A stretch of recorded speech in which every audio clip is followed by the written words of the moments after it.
Salam sejahtera Bapak Ibu serta saudara-saudari semua. Untuk memulai renungan tentang firman Tuhan ini, mari kita bersatu di dalam doa.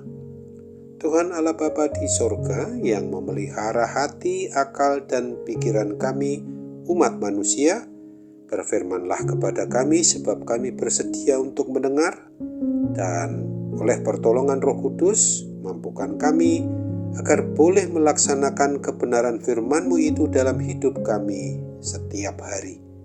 Hanya dalam nama Tuhan Yesus kami bermohon kepadamu. Amin. Sebagai nas renungan firman Tuhan pada hari ini diambil dari Mazmur 17 ayat 8 dan 9 yang berbunyi, "Peliharalah aku seperti biji mata, sembunyikanlah aku dalam naungan sayap-Mu terhadap orang-orang fasik yang menggagahi aku, terhadap musuh nyawaku yang mengepung aku." Sebagai tema yang diangkat dari nas renungan kita adalah hidup umat yang sebagai biji mata Tuhan. Salah satu dari panca indera kita, yaitu indera penglihatan, mata, adalah bagian dari organ tubuh kita umat manusia yang sangat vital dan berharga. Firman Tuhan Yesus Kristus yang dituliskan pada Matius 6 ayat 22 bagian A mengungkapkan bahwa mata adalah pelita tubuh. Berbagai upaya dilakukan untuk menjaga dan melindungi mata dari segala macam gangguan, baik itu debu atau tangan jahil orang. Tak satu pun orang kita izinkan untuk menyentuh mata kita. Jadi, tak terbayangkan bila kita disebut sebagai biji mata Tuhan. Pastilah kita ini orang yang sangat istimewa baginya dan diperlukan secara khusus olehnya pula, seperti yang dituliskan di dalam kitab Nabi Zakaria pasal 2 ayat 8 ini. "Siapa yang menjamah kamu? Berarti menjamah biji matanya."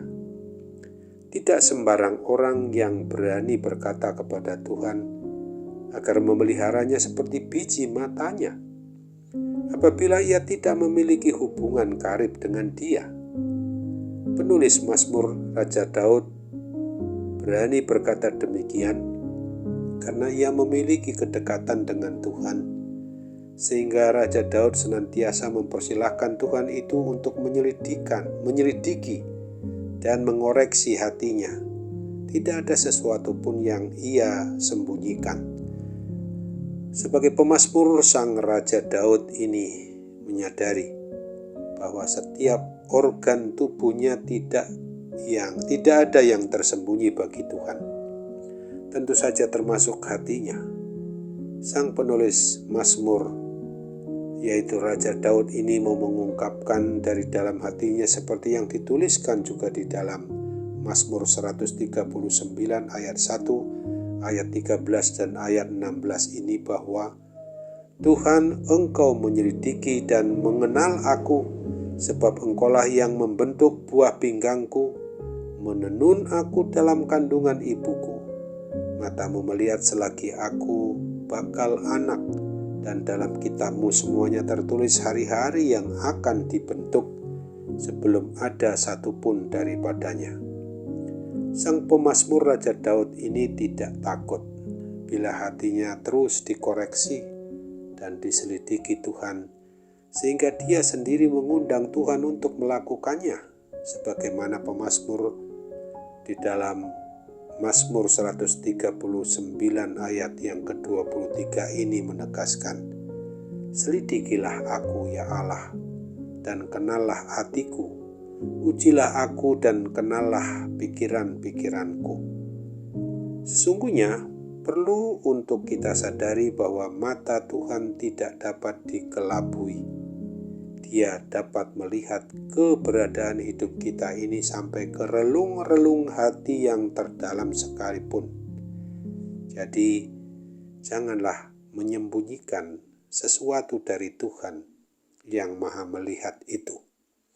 Apabila ada sesuatu yang tidak benar, maka berkatalah jujur pada Roh Kudus, maka Dia akan memimpin kita ke jalan yang benar. bila Roh Kudus memerintahkan kita untuk melakukan sesuatu, kita harus taat dan setia kepada perintahnya itu.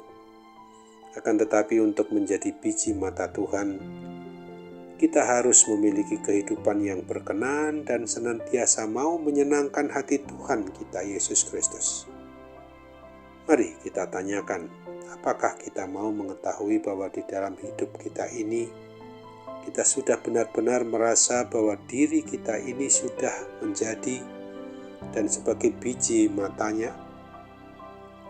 Apa yang harus kita lakukan ketika kita sadari bahwa diri kita adalah sebagai biji mata Tuhan?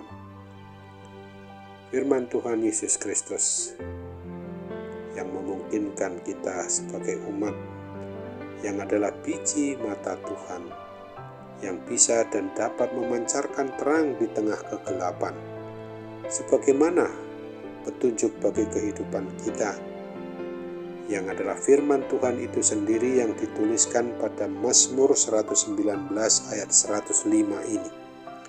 Firman-Mu itu pelita bagi kakiku dan terang bagi jalanku. Amin. Mari kita kembali bersatu dalam doa. Terima kasih Tuhan Bapa di surga, terima kasih untuk kebenaran firman-Mu yang boleh kami renungkan pada hari ini, supaya kami sadari betul bahwa hidup kami sebagai umat-Mu yang adalah sebagai biji mata Tuhan, supaya kami sungguh-sungguh oleh pertolongan Roh Kudus dimampukan untuk memeliharanya dengan sebaik-baiknya di dalam hubungan kedekatan kami dengan-Mu. Karena bagaimanapun juga kami harus mengaku akan segala keterbatasan kami dalam segala hal. Oleh sebab itu, tolong kami ya Bapa, agar kami sungguh-sungguh hidup di dalam kebenaran firman-Mu itu. Dan sekarang kami merasakan ada sesuatu yang memang perlu untuk Tuhan memberikan akan perhatian-Mu, akan pertolongan-Mu, akan segala bentuk hal yang memungkinkan apabila kami saat ini sedang mengalami gangguan kesehatan, sakit penyakit, baik yang bersifat jasmani terlebih dalam sifat rohani kami. Mohon Tuhan Bapa di surga sendiri yang boleh berkuasa untuk menyembuhkan sakit penyakit yang ada dalam diri kami. Kami hanya bermohon dalam nama Tuhan Yesus. Amin.